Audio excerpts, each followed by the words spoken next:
we go through experiences in life that are,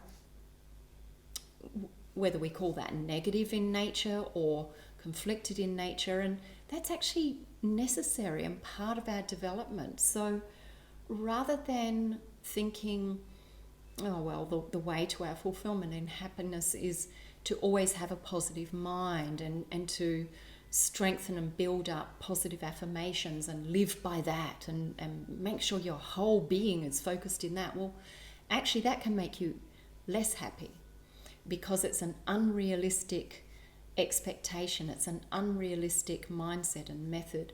We actually are meant to have some negative thoughts. That's part of our makeup. We're meant to have and will encounter some negative experiences. This is part of the process of us evolving.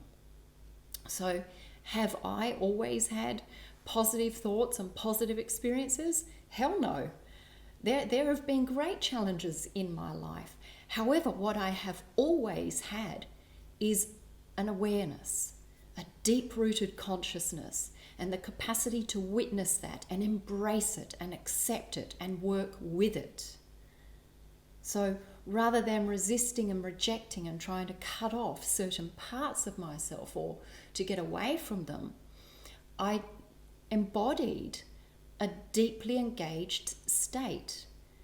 And that state of acceptance that I mentioned earlier, that's not resignation. It doesn't mean that when I was, for example, some of you know, I was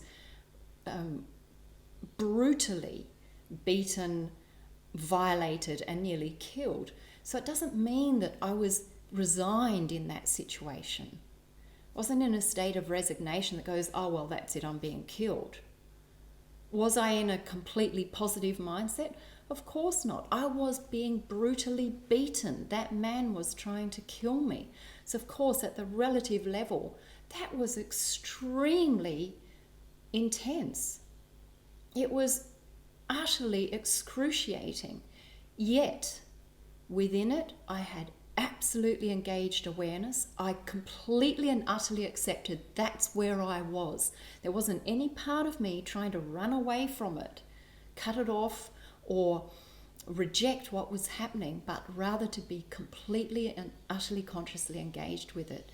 And it was that complete engagement that enabled me to be in the state of absolute love, unconditional love, and awareness. And I was able to see all the layers of what was happening, how and why. I recognized it was the woundedness of that man that caused him to act so violently and in violation because of his own wounds, his disconnection to love and happiness, if you like. So that recognition gave me the freedom and the power within, despite the circumstances that were happening externally. So that is the power of conscious acceptance.